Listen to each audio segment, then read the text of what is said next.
Okay ဒီဗီဒီယိုမှာဆရာကို Kurel မှာကြောင်ပေးထားတဲ့အတွက်ဆရာတို့ Kurel တို့ Mora တို့ Ake တို့ဆိုတဲ့ grammar point တွေကိုရှင်းပြသွားမယ်ပေါ့နော်အဲ့တော့ဆရာတို့ဒီ grammar point တွေကဒီ beginner level တွေ M5 M4 level တွေတော်တော်လေးရောလေးရှိတဲ့ grammar တွေပေါ့နော်အဲ့တော့ဆရာတို့အချိန်မဆွဲပဲကြည့်ကြည့်အောင်အဲ့နံပါတ်1က Kurel တို့ဆိုတာကဆရာတို့အတူချုံပြောရရင်ငါ့ကိုပေးတယ်ဒါမှမဟုတ်ငါတို့ကိုပေးတယ်ဆိုတဲ့အဓိပ္ပာယ်ဒါအဲ့လိုမှတ်ထားလို့ရတယ်ပေါ့နော်အဲ့တော့ grammar pattern ကဆရာတို့ပေးသူကနော်ပေးသူကလက်ခံသူနိဟုတ်ပြီနော်ပေးသူကလက်ခံသူနိပစ္စည်းကိုKurelတို့ဟုတ်ပြီနော်ဒီဟာလေးမှတ်ထားမယ်ပေးသူကလက်ခံသူနိပစ္စည်းကိုKurelတို့ဟုတ်ပြီနော်အဲ့တော့ပြောသူကိုယ်တိုင်ကလက်ခံရရှိသူဖြစ်နေပြီပေါ့နော်ဟုတ်ပြီနော်ပေးသူကြီးကဟိုးရှိဆုံးမှာဆရာတို့ရောက်နေတယ်ဒီမှာသတိထားဖို့လို့နော်โอเคအဲ့တော့ဥမာစာကြောင်းဖတ်ကြည့်အောင်တမိုးသားချီကဝတာရှိနိဟုတ်ပြီနော်တငယ်ချင်းကကျွန်တော်ကိုပေါ့နော်ဟောကိုKurel master စောက်ကို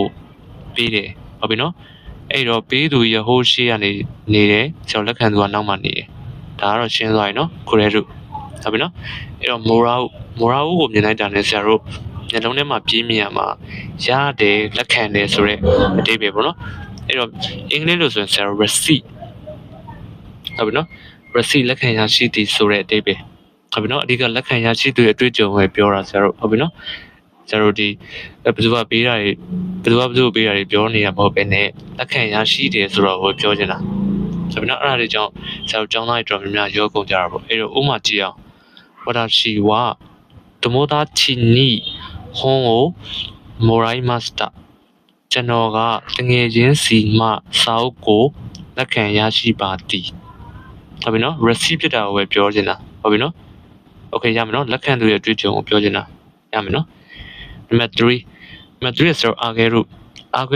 လို့မြင်လိုက်တာနဲ့ကိုယ်စီကနေအပြင်ဘက်ကိုထွက်သွားတာကိုမြင်နေရမယ်မျက်လုံးထဲမှာဟုတ်ပြီနော်ကိုကလှုပ်ပေးလိုက်တယ်ဟုတ်ပြီနော်ပစ္စည်းဆိုရင်လည်းပေးလိုက်တယ်ဆရာတို့ကိုကြီးစရာတခုဆိုရင်လည်းကိုကလှုပ်ပေးလိုက်တယ်ဆိုတာမျိုးဆရာတို့ Ake လို့ခေါ်တယ်ပေါ့နော်သူကကျတော့ Kurel နဲ့ဆန့်ကျင်ဘက်ဟုတ်ပြီနော် Kurel ကကျတော့ကိုကလှုပ်ပေးခင်ရတာ Ake ကကိုကနေသမျှကိုလှုပ်ပေးတာဟုတ်ပြီနော်ပြောသူကိုယ်တိုင်ကပေးသူဖြစ်နေတာ Ake ကကိုစီကနေAke လို့မြင်တာနဲ့ကိုစီကနေအပြင်ကိုထွက်သွားတာကိုမြင်လိုက်ဟုတ်ပြီနော် Kurel လို့ပြောတာနဲ့ဆရာတို့ကိုစီကိုအပြင်ကနေလာတယ်လို့မြင်လိုက်ဟုတ်ပြီနော်ဥမာစပမာဖတ်ကြည့်အောင်ပေးသူကလက်ခံသူနိပစ္စည်းကိုAkeလို့ဟုတ်ပြီနော်ပြောသူကိုယ်တိုင်ကပေးသူဖြစ်နေတယ်ဟုတ်ပြီနော်စာကြောင်းဖတ်ကြည့်မယ်ဝါတာချီဝတမောသားချီနိဟွန်ကိုAkeမှာကျွန်တော်ကတငယ်ချင်းအားစာအုပ်ကိုပေးခဲ့ပါသည်ဆိုပြီးတော့ဒါရှင်းရှင်းလေးပဲရမယ်နော်ကိုစီကနေအပြင်ဘက်ထွက်သွားလေစာအုပ်ကနေပြီးတော့ဒီမှာဆိုပြီးတော့အဲ့လိုလေးမှတ်ထားမယ်အဲ့တော့ဆရာတို့ဒီသုံးခုကတော့ရှင်းသွားပြီဘာမှရှုပ်တော့ဘူးဆိုရင်ဆရာတို့သုံးဝင်တဲ့ပဒံလေးကြည့်ကြည့်မယ်နော်ပဒံတစ်ကဆရာတို့ tag grammar sanka ဟုတ်ပြီနော်သို့မဟုတ် tag moraima sanka အဲ့နှစ်ခုအတူတူပဲအဓိကကျေးဇူးပြုပြီး buff ပေးပါလားဆိုတဲ့အဓိပ္ပာယ်ဟုတ်ပြီနော်ဒါတချို့ကလည်းတီးပြီးသားပိုင်းလည်းပါမှာပေါ့နော်နောက်တစ်ခုဆရာတို့ပဒံ2တဲ့ great အာရီဂတ်တိုဟုတ်ပြီနော်ပေးရတဲ့အတွက်ကျေးဇူးတင်ပါတယ်ဟုတ်ပြီနော်ဆရာတို့အဆုံးထိကြည့်ပေးရတဲ့ကျေးဇူးတင်ပါတယ်ဆိုရင်တိုင်းကောင်းပါတယ်မိတဲ့ great အာရီဂတ်တိုကစားမှာဆိုပြီးတော့ပြောတာပေါ့နော်ရမယ်နော် okay ဆရာတို့အလွယ်မှန်ကြီးကတော့ဆရာတို့ Kurel ဆိုရင် तू ကငါ့ကိုပေးတယ် Mora ဆိုရင်